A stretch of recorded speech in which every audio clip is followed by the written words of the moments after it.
Science and take میں ایک ایسا موضوع لے کے آئے ہیں جو میرا آپ کا اور تقریباً اکثریت جو ہمارے ہاں ہے ان کا موضوع ہے. ایک سوال ہے جو ہمارے ذہنوں میں آتا ہے، وہ شہد کے حوالے سے ہے کہ سردیوں میں شہد جمتا ہے یا نہیں جمتا، اور پھر سوشل میڈیا پہ ایک بحث شروع ہو جاتی ہے.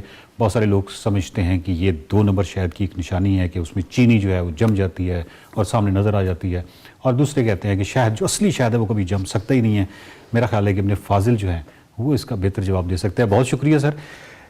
میں اپنی ویسے رائے تو نہیں دوں گا، کیونکہ عمومی طور پہ میں تو دونوں حصوں میں گھومتا رہتا ہوں. یعنی کبھی میں یہ عقیدہ پال لیتا ہوں باقاعدہ کہ یہ شہد اصلی جو ہے وہ کبھی جمتا ہے، کبھی نہیں جمتا. کبھی سمجھتا ہوں کہ نہیں یہ جو جم گیا یہ 2 نمبر شہد ہے. تو کیسے پتہ کریں؟ اچھا، اس میں نا تھوڑا سا علم حاصل کر لیں. جی کر لیتے. جو شہد ہوتا ہے اس کے اندر بیسیکلی جو 80% وہ شوگر ہوتی ہے. جی ٹھیک. یعنی اس میں فرکٹوز اور گلوکوز اور اس طرح کی جو چیزیں ہیں. اچھا، یہ جو ساری چیزیں ہیں نا یہ کرسٹلائز ہو جاتی ہیں. فرکٹوز بھی ہو جاتا ہے؟ ہاں جی. اچھا، یہ کرسٹلائز ہونے والی چیزیں. اچھا، اب اس کی سرٹن پرسنٹیج ہے کہ جی کتنے % اس کے اندر ہو تو یہ کرسٹل بن جاتا ہے. اس پانی کتنا ہو اور وہ کتنا ہو. ٹھیک. اچھا، اس کے بعد پھر کرسٹلائزیشن کے اور 3-4 عوامل ہوتے ہیں. ایک اس کو ہم کہتے ہیں جی کہ نیوکلیشن سائٹ. یعنی جب کسی چیز کو کرسٹلائز کرنا ہو تو اس کے اندر کوئی مائکرو پورز یا چھوٹے چھوٹے ذرات ہوں جن کے اوپر کرسٹل گرو کر سکے.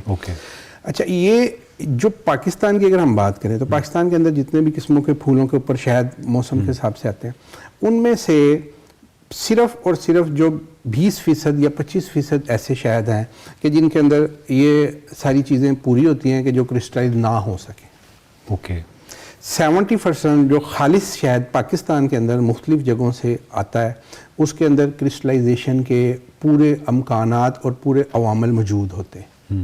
اور وہ خالص ترین جو شہد ہوتا ہے، بہترین جو چھتے سے خود آپ اپنے وہ بھی جم جائے گا. اوکے. ٹھیک ہے. اچھا، اب یہ جو مت ہے اور یہ بہت لوگوں نے پالی ہوئی ہے کہ جی کرسٹلائزیشن جب ہوگی تو وہ شاید خالص نہیں ہے یا اس کی کوئی افادیت میں کمی آ جاتی ہے اور کسی چینی ملائی ہوئی ہے. اچھا، اب میں یہ کیٹیگوریکلی کہنا چاہتا ہوں کہ اس کے خوف سے لوگوں کی اس جو علماء کہہ لیں یا شکایت کہہ لیں یا شکوہ، اس کے خوف سے اب کیا کرتے ہیں کہ پاکستان کے اندر سمجھ لیں کہ 70% جو شہد ہے اس کو چینج کرنا پڑتا ہے تاکہ وہ نہ جمے. چینج کیسے کرتے ہیں بھائی؟ اس کے اندر وہ بھی میں بتاتا ہوں کہ اس میں 3-4 قسم کے ہم اس میں تھوڑی یہ جو شہد فروش ہیں یہ مجبوراً اس میں چینجنگ کرتے ہیں جو کہ شہد کے حق میں بہتر نہیں ہے، صرف اس لیے کہ لوگ جو ہیں وہ شکوہ کرتے ہیں کہ بھی آپ، اور شکوہ نہیں کرتے بلکہ بہت برے طریقے سے اٹھا کے لا کے پھینکتے ہیں کہ بھائی یہ چک اپنا شہر یہ تو جم گیا. جی بالکل. اچھا، اس شکوے کو، اس ناراضگی اور اس غصے کو کرنے کے لیے 3-4 طریقے یہ لوگ اڈاپٹ کرتے ہیں. گاؤں میں 2 بوتلیں ہمارے گھر والوں نے واپس کر دی. اب دیکھیں، اچھا اس میں جو سب سے پہلا طریقہ یہ ہوتا ہے، یعنی سائنٹیفکلی بھی پھر چونکہ جب کوئی اس طرح کے مسائل آتے ہیں پھر سائنس بھی درمیان میں جاتی ہے تو پھر اس کو جب وہ اڈاپٹ کرتے ہیں تو اس میں 3-4 میجر طریقے ہیں. ایک طریقہ یہ ہوتا ہے کہ اس کے اندر تھوڑا سا سائٹرک ایسڈ ملا کے 0.5% اس کو بوائل کیا جاتا ہے، یعنی گرم کرنا اس کو کچھ دیر کے لیے 10 سے 15 منٹ کے لیے. اس کے بعد جو اس کے اندر جو کرسٹلائزیشن کی وہ ایبلٹی ہے وہ ختم ہو جاتی ہے. اچھا، اب یہ دیکھیں کہ آپ نے جب اس کو، ہم جب شہد کو فلٹر کرتے ہیں یا جو اچھے طریقے، اس کو 40 ڈگری یا 45 ڈگری سے اوپر نہیں لے کے جاتے تاکہ جب ٹمپریچر زیادہ ہوتا ہے تو اس کے اندر جو انزائمز اور لو ٹمپریچر کے جو بہت اچھے کیمیکلز ہیں وہ خراب نہ ہو جائیں. تو جب آپ نے اس کو بوائل ہی کر دیا تو جو اس میں صرف چینی رہ گئی یا جو بھی اس میں آپ نے جو اس میں کام کی چیزیں تھیں وہ ساری آپ نے ڈس انٹیگریٹ کر دی.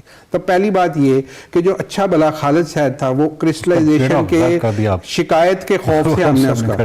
اچھا، جو سب سے کم جو مطلب ہے کہ وہ نقصان دہ چیز ہے وہ ہوتی ہے ہائی پریشر فلٹرائزیشن، کہ جی اس میں بہت فائن فلٹر کرتے ہیں بڑے ہائی پریشر سے تاکہ اس کے اندر جو میں نے بتایا کہ جو مائکرو وہ پارٹیکلز ہوتے ہیں جن کی وجہ سے اس کو نیوکلیشن سائٹ ملتی ہیں وہ نیوکلیشن سائٹ فلٹر آؤٹ ہو جائے.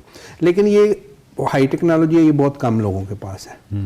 اچھا، اس کے بعد بھی شاید جم سکتا ہے کیونکہ اگین وہی کہ کمپوزیشن اس کی کیسی ہے. تو ہائی پریشر فلٹریشن، پھر اس میں کیا کرتے ہیں کہ اس کو خالی ہائی پریشر فلٹرائزیشن کے بعد اس کو خالی بوائل کر دیں آپ، اس میں کچھ چیز ایڈ نہ کریں تو بھی وہ نہیں جمے گا.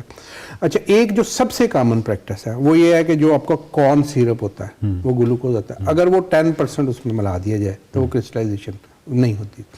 اور جو سمجھ لیں کہ 70% لوگ ہیں وہ یہی کام کرتے ہیں. یہ ساری آپ کی کلاس مجھے ایسے لگ رہا ہے کہ